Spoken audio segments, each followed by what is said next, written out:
Vous écoutez La Consulte, le podcast qui déshabille les médecins, bienvenue. Si le podcast vous plaît, n'hésitez pas à cliquer sur le lien dans les notes pour vous inscrire à la newsletter. L'épisode d'aujourd'hui est consacré au parcours professionnel d'Aude, d'une première année festive et échouée à Angers, un externat studieux à Paris, un internat intense en parallèle d'une vie familiale, un clinica dans le service parisien de ses rêves, et puis le choix de se saisir des opportunités pour partir vivre en Martinique, et ensuite quitter l'hôpital pour le libéral. Avec Aude, nous avons parlé d'aimer l'hôpital jusqu'à l'épuisement, de faire des choix pour sa vie familiale, de trouver sa place et de gratitude. Je vous souhaite un agréable moment avec Aude. Bonne écoute. Bonjour Aude. Bonjour Annelise. Bienvenue à La Consulte. Alors pour commencer, la toute première question, comme d'habitude, est-ce que tu pourrais te présenter de la manière dont tu le souhaites, s'il te plaît ? Bien sûr. Alors déjà, je te remercie de m'accueillir dans ton podcast. Je vais essayer de faire un petit résumé. Donc, je m'appelle Aude. Donc, je suis cardiologue dans un cabinet de cardiologie libérale à Fort-de-France.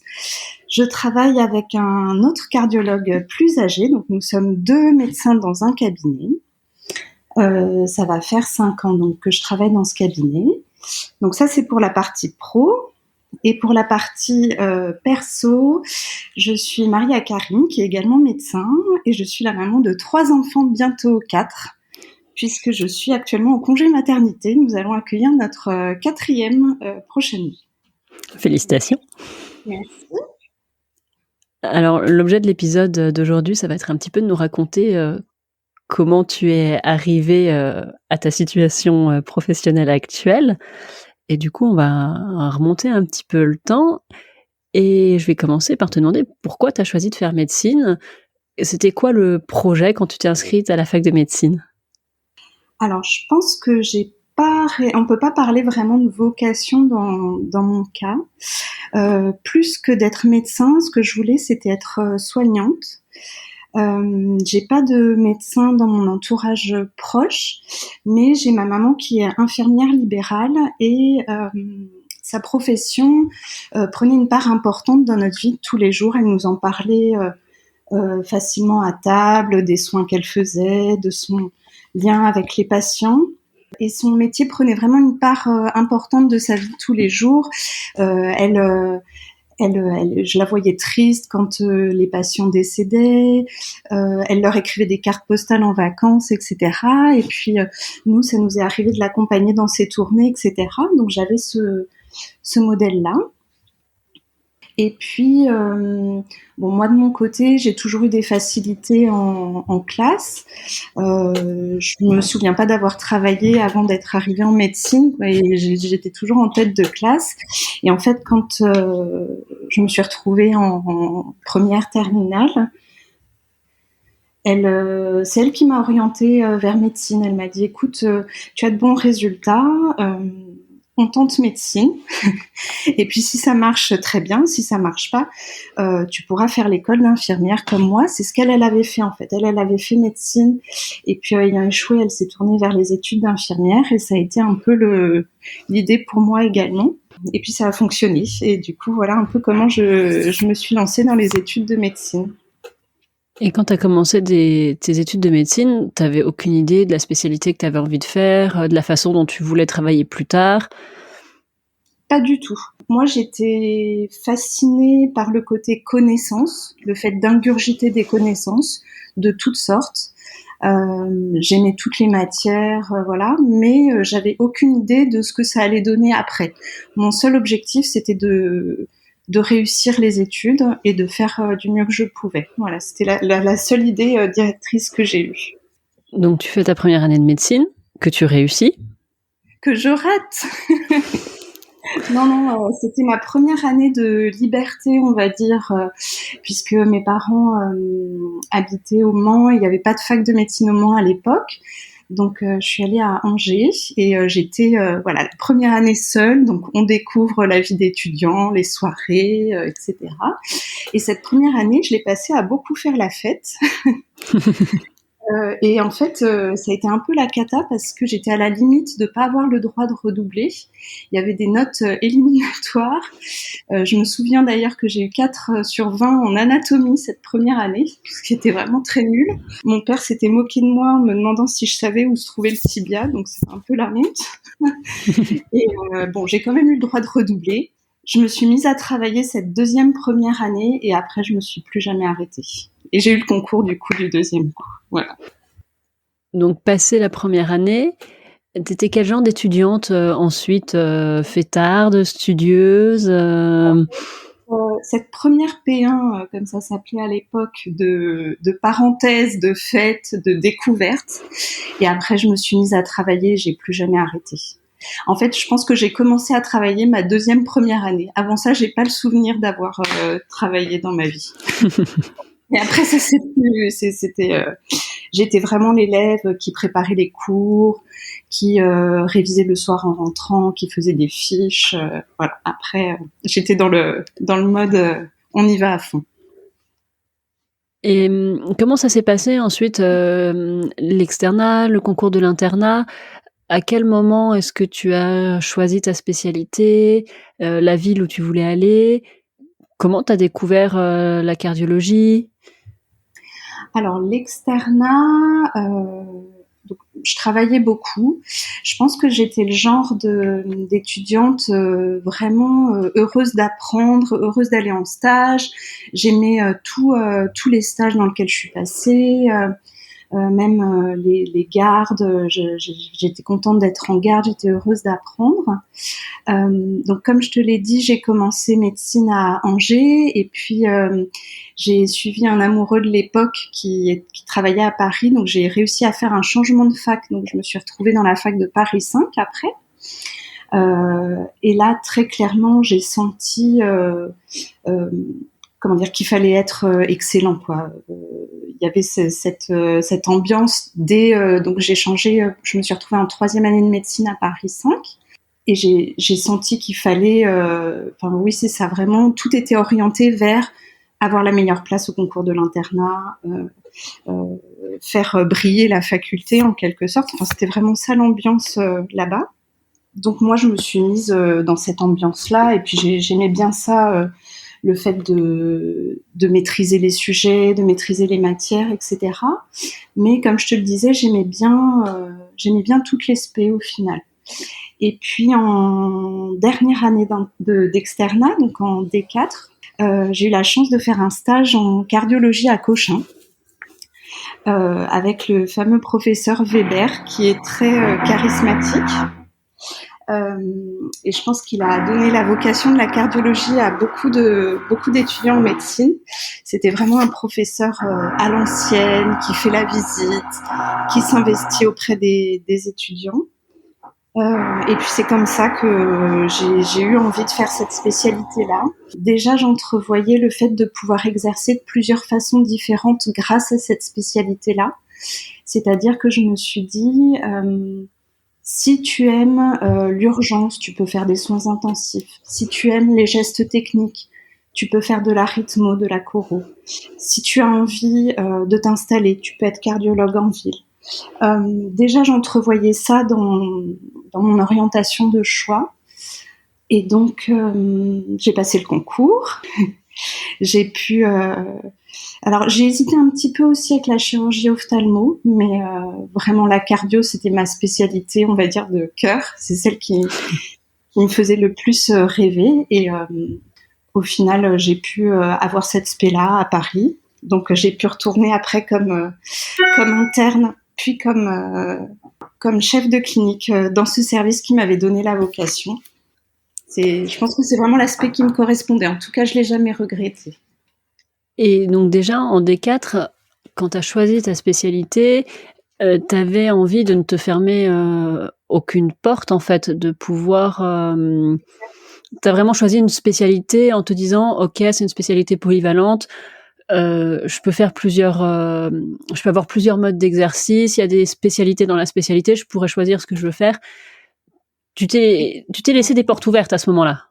Exactement. C'est vrai qu'à l'époque, moi, j'étais très dans l'ambiance hospitalière. J'aimais beaucoup les gardes, j'aimais beaucoup les gestes techniques. J'étais jeune externe, hein, mais c'est vrai que tout ce truc-là un peu excitant de la cardiologie me plaisait beaucoup. Mais je sentais déjà que ça pourrait ne durer qu'un temps.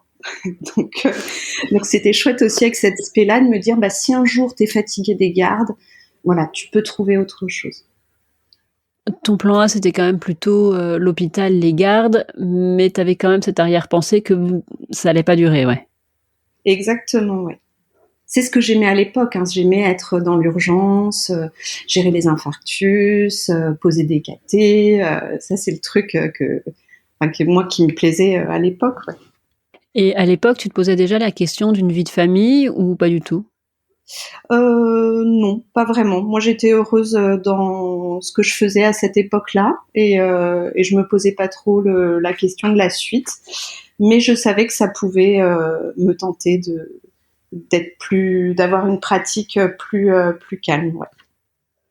Et ton internat, alors, comment tu l'as vécu ? L'internat, plutôt bien. Comme je te dis, j'étais heureuse d'apprendre, de progresser, de voir que je maîtrisais de plus en plus les choses. C'est vrai que quand on est jeune interne, je me souviens de mes premières gardes où tu te sens nul et incompétent. Puis, petit à petit, tu vois qu'il y a de plus en plus de situations que tu maîtrises. Et puis, tu finis par être interne seniorisé. Donc, tu te retrouves tout seul et puis tu vois que tu t'en sors. Donc, ça, c'est très satisfaisant. Au début, c'est effrayant et puis petit à petit, ça devient satisfaisant. Donc moi, j'aimais beaucoup ça. J'aimais le fait d'être entourée de co-internes, le fait de se soutenir, le fait de se retrouver après le staff pour parler des patients, pour prendre un café. J'aimais cette ambiance-là de l'hôpital. Je pense que... Alors là, c'était il y a quand même un petit moment maintenant, du coup, mais quand j'y repense, je trouve que c'était quand même une belle période, même si c'était dur au niveau du rythme et tout ça. Et puis, pendant mon internat, j'ai eu mes 2 premiers garçons. Donc, ça a été aussi une autre aventure à gérer en parallèle de l'internat. Mais du coup, dans les souvenirs que j'en ai, c'était une belle période quand même.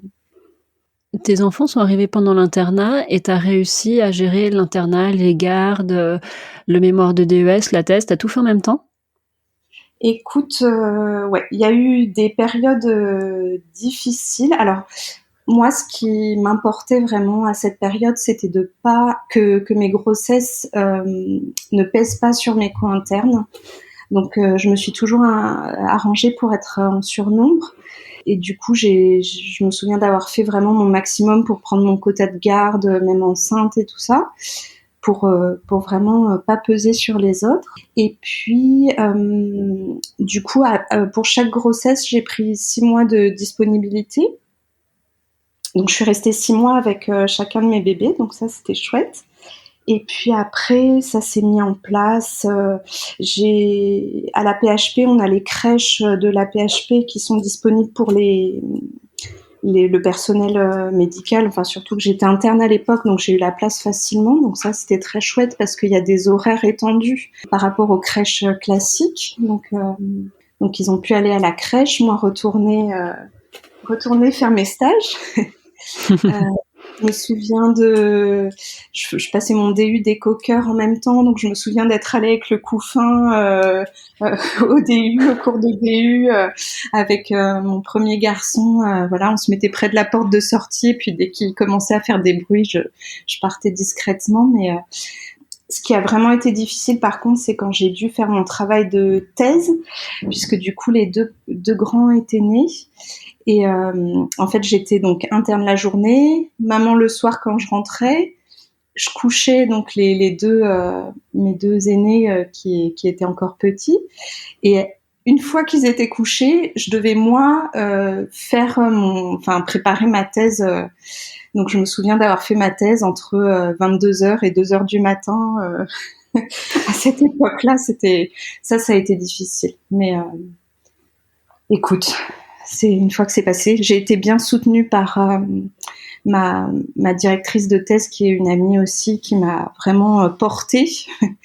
Mes parents, ça a été une période difficile, mais qui a été surmontée finalement. Et alors, petite question vraiment pratique, Ouais. puisque ton conjoint est médecin aussi, j'imagine qu'il avait des gardes aussi. Ouais. C'était pas l'enfer à gérer vos plannings? Bah, faut se relayer. Faut se relayer et puis ouais, on s'en sort. Après, alors ce qui est bien aussi quand même quand on a des co-internes sympas, c'est que parfois il y en a certains qui veulent un peu plus de garde et d'autres un peu moins. J'étais la seule à l'époque à être maman, donc j'ai souvent eu des co-internes très sympas et compréhensifs. Ceux qui voulaient prendre plus de garde en prenaient plus. Moi, j'en prenais peut-être parfois un petit peu moins qu'eux. Quand, tu vois, ça nous arrive à tous d'avoir des enfants malades, de devoir quitter le service pour récupérer son petit qui est malade. Et ben, j'ai toujours, enfin, de mon souvenir, j'ai vraiment eu des co-internes sympas qui m'ont comprise et qui m'ont permis de gérer ça. Tu vois, moi, de ma spécialité de bas de classement en province, tu vois, les cardios à Paris, c'était quand même des gens qui avaient le melon, qui se prenaient pour Dieu, et c'était un peu un monde de... mon gros préjugé, c'est quand même un petit peu un monde de requins, mais clairement, c'est pas ce que toi, tu as vécu. Écoute, alors, moi, ce que je ressens, c'est j'aimais quand même beaucoup cette idée d'excellence, de spécialité noble. Tu vois, c'est des choses quand même qui me parlent. Mais tu vois, le cardio prétentieux qui snobe tout le monde et tout ça, ça me parle pas du tout, par exemple. Tu vois. Ça, j'ai dû sûrement en croiser, mais le fait que, enfin, je pense que dans ma personnalité aussi, ces gens-là ne m'intéressent pas et j'ai pas envie de leur ressembler. Et forcément, il y en a. Le cardio méprisant quand il descend aux urgences et tout ça, bon, je pense que ça existe, hein, c'est pas qu'une légende, mais c'est pas ce qui m'intéresse. Toi, tu dirais que tu as eu des collègues plutôt bienveillants, avec qui tu t'entendais bien, avec qui il y avait de l'entraide, et ce qui t'a permis de finalement traverser toutes ces périodes qui sont quand même très intenses, la maternité plus l'internat, de manière plutôt sereine en fait. J'ai eu des galères, hein. Je te dis vraiment la période de la thèse, là où je me retrouvais à 2 heures du mat à faire les stats et les machins. Franchement, c'était dur. Enfin, quand t'es dedans, tu te dis, je vais jamais survivre à ça. Et puis, tu vois, maintenant, c'était il y a 10 ans peut-être. Maintenant, je me dis, grâce à toutes les personnes qui m'ont aidée, je pense à mes parents, mes co-internes, etc. Grâce à toutes ces personnes-là, au final, ça a été possible et je m'en suis finalement sortie. Donc, on peut tous y arriver. Donc tu viens à bout de l'internat, et ensuite? Ensuite, moi, mon rêve absolu, c'était de retourner chef de clinique dans ce service qui m'avait donné la vocation de la cardio. Donc, très régulièrement, je retournais dans le service, donner de mes nouvelles. Voilà, je retournais voir ce fameux professeur Weber qui m'avait tant impressionnée quand j'étais externe.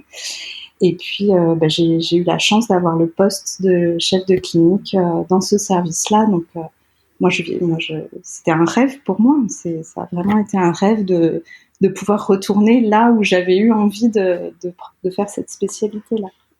Donc, j'ai fait mon clinica. Et puis, c'est là que l'histoire de la Martinique est un peu intervenue dans notre vie.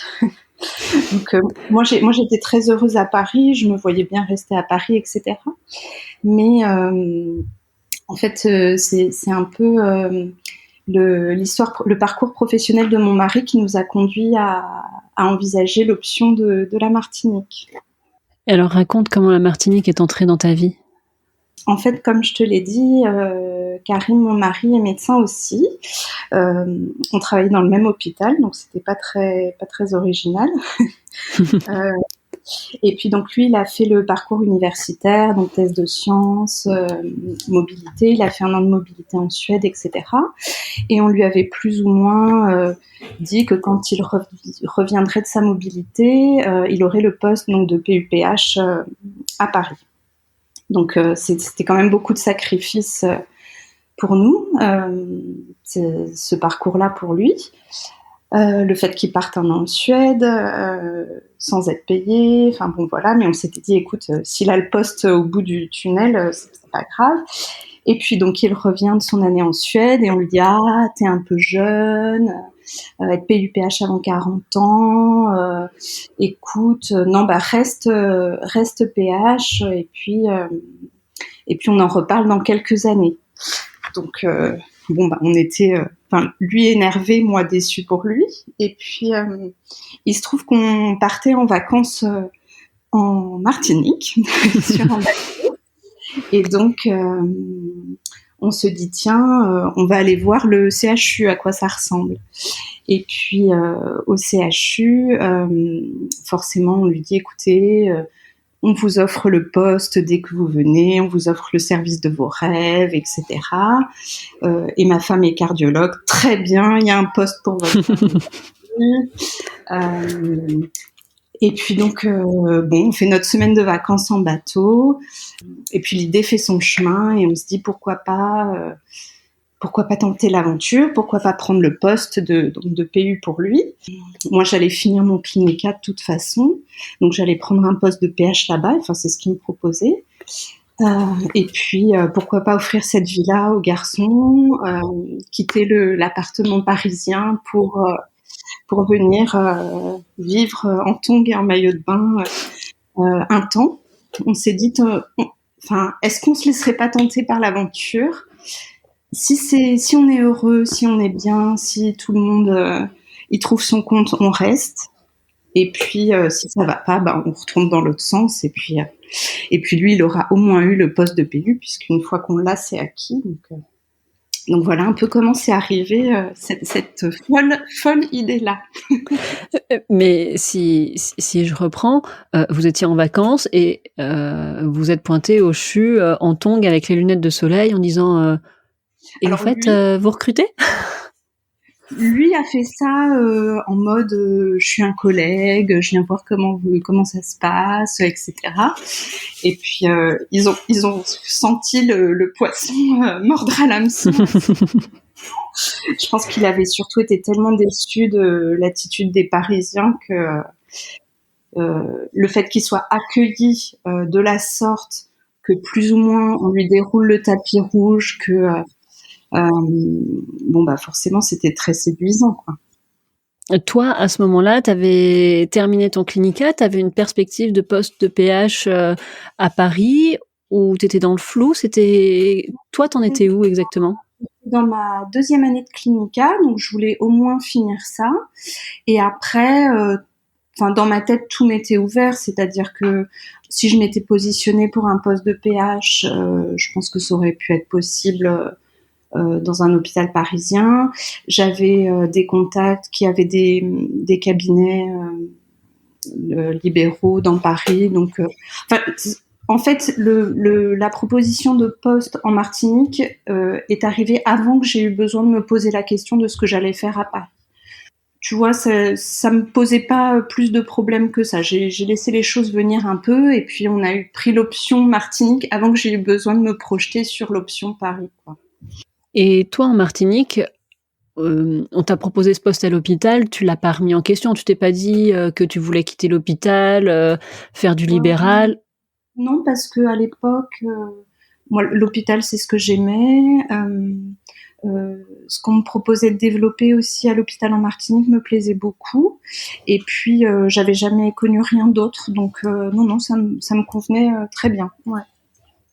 Donc, vous voilà parti pour la Martinique une fois ton clinica terminé? Ouais, exactement. J'ai fini mon clinica, et puis ça se terminait en octobre, donc le dernier semestre de clinica. Donc Karim est parti avec les 2 grands, et puis moi je suis restée septembre-octobre à Paris, et après je les ai rejoints pour démarrer mon poste là-bas, ouais. Et alors, comment ça se passait? T'as pris un poste de PH contractuel, j'imagine? T'as passé le concours de PH? Comment ça s'est passé? Non, en fait, je suis restée PHC là-bas. Je m'occupais d'une unité de cardio d'hospitalisation standard et puis j'ai développé aussi une unité d'insuffisants cardiaques terminaux, donc tous les patients en attente de greffe cardiaque. Donc vraiment, ça me passionnait. On était en lien avec la Pitié-Salpêtrière aussi, donc tu vois, comme ça, je gardais un peu le contact avec l'univers parisien. Le projet, ça aurait été, si j'étais restée, d'essayer de mettre en place la greffe cardiaque en Martinique. Donc ça, c'était vraiment un projet qui me portait, puisque actuellement, il n'y a pas de greffe cardiaque en Martinique. Donc moi j'étais à fond là-dedans. J'ai continué à ce rythme-là avec mon unité d'insuffisant cardiaque, avec les coraux externes, avec les gardes, les astreintes, etc. Et j'ai tenu 2 ans à l'hôpital. Et alors, il se passe quoi au bout de 2 ans pour que tu quittes l'hôpital? En fait, alors comme je te le dis, c'était vraiment... moi j'aime ça, j'aime l'hôpital, j'aimais ce que je faisais là-bas, etc. Mais au bout d'un moment, je me suis vraiment épuisée.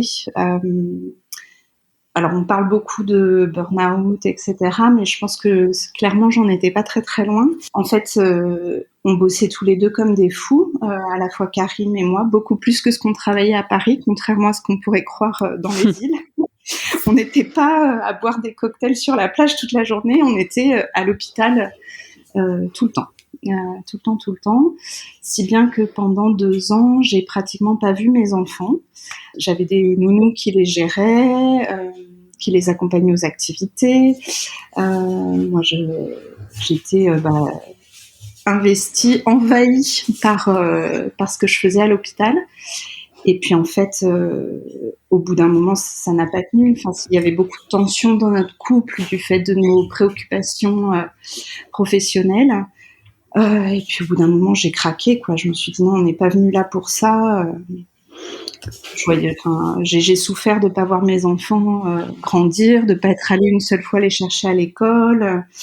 Il y avait toutes les tensions à l'hôpital, les difficultés aussi qui font que c'est pas fluide comme on aimerait que ça le soit. Et puis au bout d'un moment, j'ai craqué. Et quand on m'a proposé de renouveler mon contrat, donc puisque j'étais toujours PHC, ça a été une décision difficile à prendre parce que je savais pas trop ce que j'allais trouver après. Mais j'ai pas renouvelé mon contrat. Donc au bout de 2 ans, j'ai quitté l'hôpital. T'as quitté l'hôpital et t'avais aucune idée de ce que t'allais faire, mais juste il fallait que tu quittes l'hôpital, quoi. Exactement. Et en fait, une fois encore, c'est venu à moi sans vraiment que j'ai eu trop besoin de chercher, puisqu'en fait, il y avait un cardio qui venait faire des vacations et qui prenait quelques gardes également à l'hôpital, qui a su que je partais et qui m'a dit, écoute, moi j'ai un cabinet en ville, viens voir comment ça se passe. Donc c'est un cardio qui a une 60aine d'années et donc il occupait seul son cabinet et je pense qu'il était content de pouvoir souffler un petit peu lui aussi. Donc voilà, c'est lui qui est venu vers moi, il m'a dit viens voir comment ça se passe. Et puis je suis allée voir et puis j'ai dit allez on essaie. De toute manière j'avais rien d'autre donc j'ai dit on essaie et voilà, c'est comme ça que j'ai commencé à travailler avec lui. Et donc, tu venais à mi-temps quand lui était pas dans le cabinet et qu'il faisait ses vacations à l'hôpital? Au départ, il m'avait laissé, oui, juste 1 ou 2 demi-journées, je crois. Donc, c'est-à-dire quand il faisait sa vacation d'éco-d'obus à l'hôpital, donc moi je prenais son cabinet et puis il s'était pris une demi-journée pour souffler. Donc au démarrage, c'était ça. J'avais juste 2 demi-journées. Et après l'enfer entre guillemets que j'avais vécu à l'hôpital, j'étais contente de travailler très peu comme ça et de pouvoir prendre un peu soin de moi et de mes enfants. Donc ça a commencé comme ça et puis après une demi-journée de plus, une demi-journée de plus. Puis après il a commencé à s'absenter 1 semaine, 1 mois. Et puis voilà, maintenant on travaille ensemble depuis 5 ans maintenant. Et t'as découvert que ça te plaisait en fait? En fait, oui. Alors c'est quelque chose auquel j'avais jamais goûté avant ça, puisque sur tout mon parcours d'externe, d'interne, j'avais jamais connu la médecine libérale. Et en fait, je me suis rendu compte que c'était un autre lien avec les patients, que j'avais plaisir à organiser le suivi, à les revoir, à voir parfois leur famille, leurs frères et sœurs, leurs parents ou leurs enfants, que j'avais plus de temps à leur accorder, enfin en tout cas le temps que moi je voulais bien leur accorder, parce qu'à l'hôpital faut enchaîner, tu vois les patients une fois en hospice et puis tu sais pas ce qu'ils deviennent, enfin bon c'est l'hôpital hein, mais et c'est vrai que j'ai bien aimé ça et puis surtout j'ai bien aimé pouvoir gérer mes horaires. J'ai bien aimé pouvoir prendre du temps pour moi, ce que j'avais jamais fait depuis toutes ces années. euh, donc j'ai découvert autre chose et effectivement ça m'a pas déplu. En fait, ce nouveau rapport au temps, du coup, temps que tu passes avec les patients, mais aussi temps que tu passes chez toi, tu t'es rendu compte que ça te convenait beaucoup mieux que ce que tu vivais à l'hôpital. Alors j'aimais quand même bien ce que je faisais à l'hôpital. Hein. Je renie pas tout. J'aimais bien être au cœur de l'action, être au contact de collègues. Bon, il y a des petites choses qui me manquent en libéral, mais j'ai trouvé un tel confort euh, dans la pratique que j'ai là avec ce collègue-là, un tel lien avec les patients. J'y trouve autre chose. Je dirais pas que c'est. Alors je me sens plus à mon aise à l'heure actuelle avec cette pratique-là, c'est sûr. C'est quoi les trucs qui te manquent en libéral? Est-ce que t'as pas en libéral qui te manque? Alors, le lien avec les collègues, puisque du coup, avec ce collègue-là dans lequel je travaille au cabinet, on se croise. Hein. Moi, j'occupe le cabinet quand il n'est pas là et inversement. Donc, au final, je suis seule. Donc ça me manque, le lien avec les collègues, les discussions pluridisciplinaires. J'aimais aussi beaucoup, moi, quand j'étais à l'hôpital, la transmission aux plus jeunes. Donc j'aimais beaucoup, ouais, c'est ça, faire la visite, interroger les étudiants, les internes, les externes, faire des petits cours. Ça me plaisait beaucoup. Et là, du coup, j'ai personne à qui transmettre des choses. Qu'est-ce qui me manque? Les gardes, ça me manque pas très clairement. Ouais, je dirais ça, le lien avec les collègues et le côté transmission. Et là, tu disais que ton collègue avait une 60aine d'années, j'imagine qu'il s'approche de la retraite. Est-ce que toi, t'envisages de reprendre son cabinet, de faire du libéral à temps plein? Alors, tant qu'on tient comme ça, moi, ça me convient très bien. Il a fait des allusions déjà sur son grand âge et le fait qu'il parte un jour et que moi, je prenne la suite. Je pense que ce sera la suite logique des choses. Mais là, si tu veux, notre rythme et notre équilibre me convient tellement que j'ai peur de briser ça. Mais oui, ce sera la logique des choses. Je pense que là, il me laisse, on va dire, faire mes enfants et tranquillement, et que d'ici 2-3 ans, il me laissera la place. C'est l'idée, je pense. C'est une place que toi, tu as envie de prendre? Je trouve ça quand même très confortable. L'équilibre qu'on a actuellement à deux pour pouvoir prendre des vacances, se libérer du temps pour soi, etc. Ça, c'est vraiment un confort. Donc peut-être pourquoi pas trouver une autre personne avec qui travailler. Ça me conviendrait, je pense. Mais en tout cas, je me vois pas retourner à l'hôpital, si c'était la question. Là, je pense que j'ai trouvé mon équilibre. Et est-ce que rentrer à Paris, c'est une option? Pour l'instant, non. On est tous bien ici. Je pense qu'on se reposera la question quand les grands seront en âge de faire des études. Est-ce qu'on rentre, ou bien il y a beaucoup d'enfants des Antilles qui vont étudier au Canada ou aux États-Unis, donc c'est aussi une option possible que partent faire leurs études et que nous on reste là. Mais pour l'instant, au niveau professionnel, mon mari voit enfin l'aboutissement pour son service à lui, donc lui, ça lui convient très bien. Moi, j'ai trouvé mon équilibre. Les enfants sont heureux ici, donc pour l'instant, non, pour l'instant, on est là, on se voit pas rentrer. Est-ce que ça t'arrive de te poser la question, qu'est-ce que serait ta vie si si vous aviez fait le choix de rester à Paris? En fait, je pense que c'est pas dans ma mentalité pas forcément de regretter, mais d'imaginer une autre vie que la sienne. J'essaie d'être bien là où je suis, et puis c'est un peu la seule chose que je vois. Non, je pense que j'aurais fait comme tous mes copains de promo qui sont restés à Paris. Hein. J'aurais eu cette vie-là, et puis peut-être que j'aurais été heureuse là-bas, mais ce qui se passe, c'est que je suis heureuse ici, donc je me pose pas la question. Est-ce que tu vis la vie que tu avais rêvée? En fait, je pense que jeune étudiante, j'aurais jamais imaginé me retrouver là, sur cette île, avec bientôt 4 enfants, avec m'épanouir à ce point-là, que ce soit sur le plan personnel ou professionnel. Mais chaque jour, je me dis quelle chance j'ai, quoi. Quelle chance j'ai d'avoir ce parcours-là et d'être ici maintenant. Enfin, je me sens vraiment chanceuse. Je ne sais pas si je l'avais imaginé à un moment, et rien n'est arrivé par hasard. Enfin, j'ai beaucoup travaillé, j'ai pu avoir la spécialité que je voulais.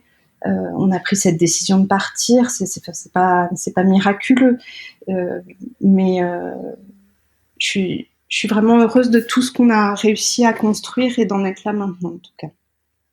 L'éloignement par rapport aux proches, par rapport à la famille, parce qu'on va pas se mentir, 4 enfants, c'est aussi du travail, et ne pas avoir de grands-parents à portée de main, ça peut aussi être une difficulté. Ne pas avoir ses proches autant qu'on le voudrait pour les anniversaires, les fêtes, etc. C'est quelque chose qui te pèse ou pas? Alors, pas du tout. En fait, ça, on s'est vraiment dit que, en gros, même si tout notre budget devait y passer, le fait de devoir prendre des billets d'avion, même si c'est à la dernière minute, ne devait pas nous bloquer tout seul sur notre île, quoi. Donc, ça, c'était une condition vraiment non négociable à notre départ, c'est de se dire si quelqu'un ne va pas bien dans notre entourage et qu'on doit rentrer en claquant des doigts, on doit pouvoir le faire. Si on est en manque des copains, des copines, une sortie à l'opéra et qu'on doit prendre l'avion, on doit pouvoir le faire. Donc ça, c'était une des conditions pour notre départ vraiment dès le début. Hein. Ce qu'on s'est dit, c'est que l'avion doit pas nous isoler.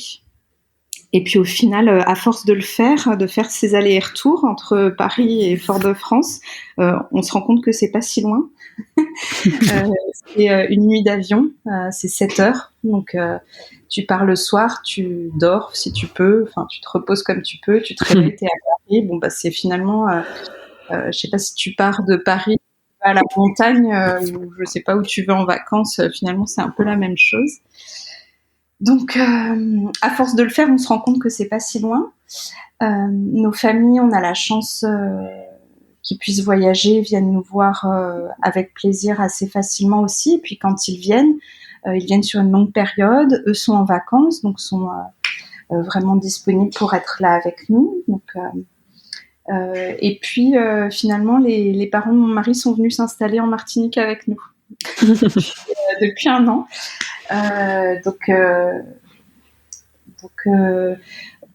Oui, par moment, par exemple, je sais que quand j'ai besoin de parler à mes copines, par exemple, et que je sors du travail, bon, bah, c'est le milieu de la nuit pour elles, donc je suis un peu frustrée. Je peux pas discuter avec mes copines quand j'ai envie, mais du coup, je les appelle le lendemain matin en allant travailler, et puis c'est juste un rythme à trouver, quoi, l'histoire du décalage horaire.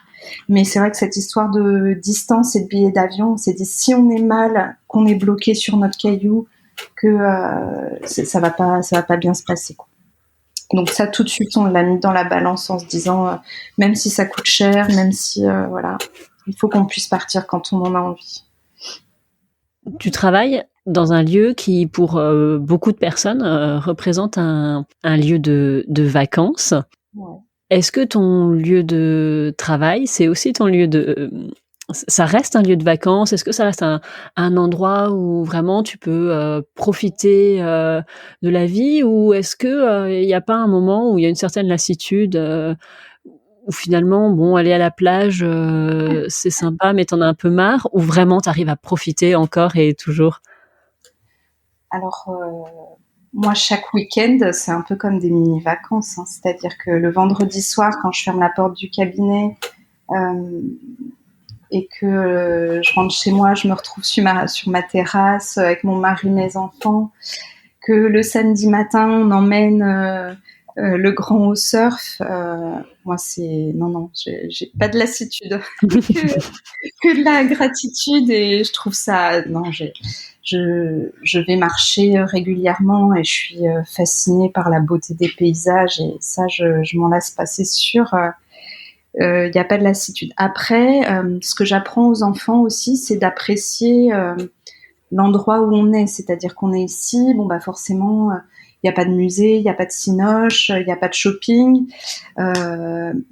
Donc on profite de ce qu'il y a ici. Et puis quand on est à Paris, on profite du cinéma, des restaurants, du shopping. Voilà, j'essaie de leur apprendre à profiter de ce qu'ils ont là où ils sont, quoi. Mais c'est vrai qu'on peut pas. Voilà, ici, bah oui, il nous manque mes parents parfois, mais on essaie d'apprécier ce qu'on a là où on est. Est-ce que tu aurais aimé, pendant ton cursus, avoir des exemples de médecins qui n'ont pas un exercice dévoué à l'hôpital et qui font peut-être un petit peu autre chose, qui travaillent autrement que ce que toi tu as connu finalement pendant ton internat, ton clinica et même pendant ton arrivée en Martinique, le tout hôpital? Alors, je pense que ce serait une très bonne chose d'inclure ça dans le cursus, effectivement, des internes ou des externes. Enfin, je sais qu'en médecine générale, vous avez des stages obligatoires chez le praticien, je crois. Mais nous, en tout cas, c'est pas quelque chose qui se fait. Donc, effectivement, je pense que ce serait une bonne chose. Mais pour être tout à fait honnête, si je me remets dans le moi de l'époque, j'aimais tellement l'hôpital, etc. Et ça m'aurait saoulé de passer 6 mois chez le praticien. Je pense qu'à l'époque, moi, j'aimais bien le tout CHU, quoi. Mais ouvrir cette porte-là, je pense que ce serait quand même une bonne chose, parce qu'au final, moi, je l'ai découvert que quand je me suis trouvée à devoir quitter l'hôpital. Jamais on m'avait dit le libéral c'est ça, passer la carte vitale c'est ça, les cotations c'est ça, le lien avec le patient en médecine libérale c'est ça. Je l'ai découvert sur le fait, quoi. Donc ce serait peut-être une bonne chose de les forcer, ces petits jeunes, à avoir à cause de ça.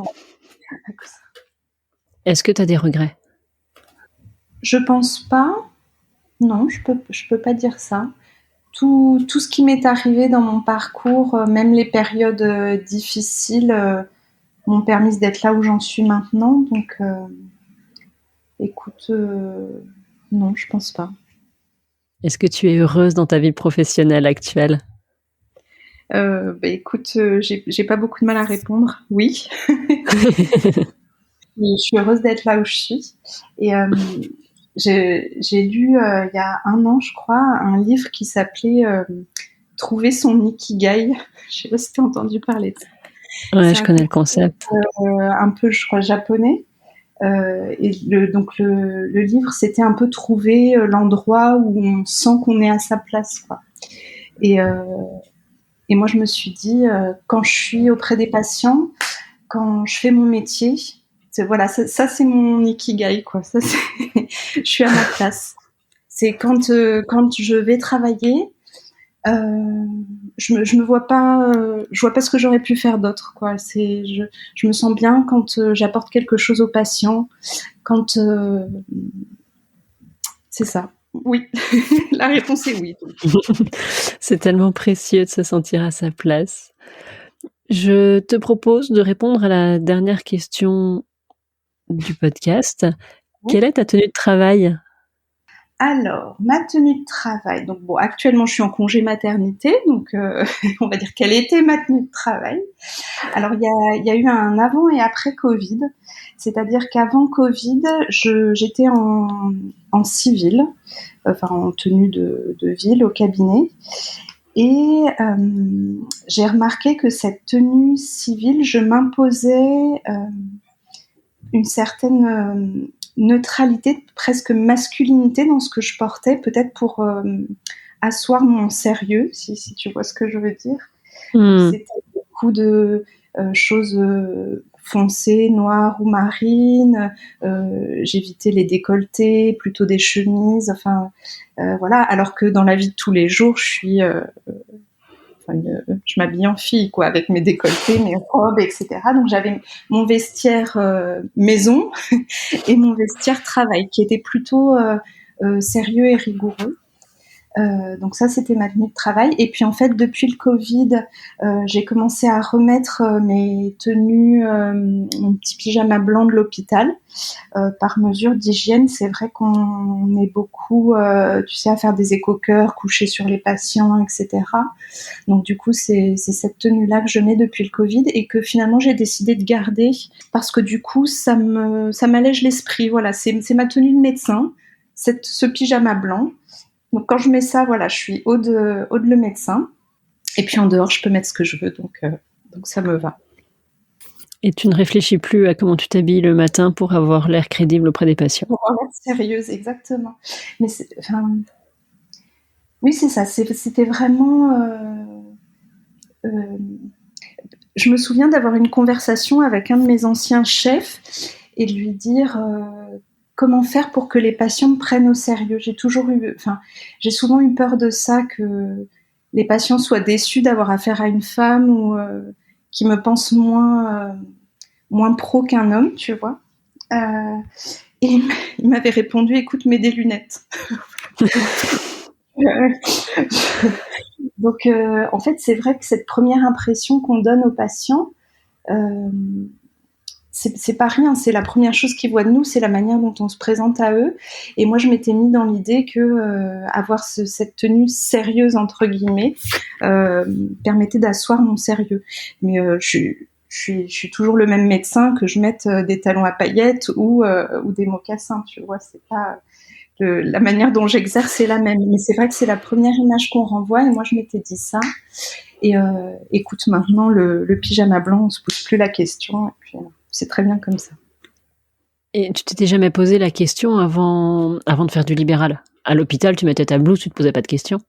Oui, je mettais ma blouse. Ouais. Je te remercie, Aude, d'avoir répondu à toutes mes questions. Écoute, merci à toi de m'avoir accueillie dans ton podcast. J'espère que ça pourra donner des idées à de jeunes étudiants en médecine d'une autre pratique et du fait d'être heureux dans son métier. C'est le message que je voulais faire passer. Donc, je te remercie de m'avoir donné la parole.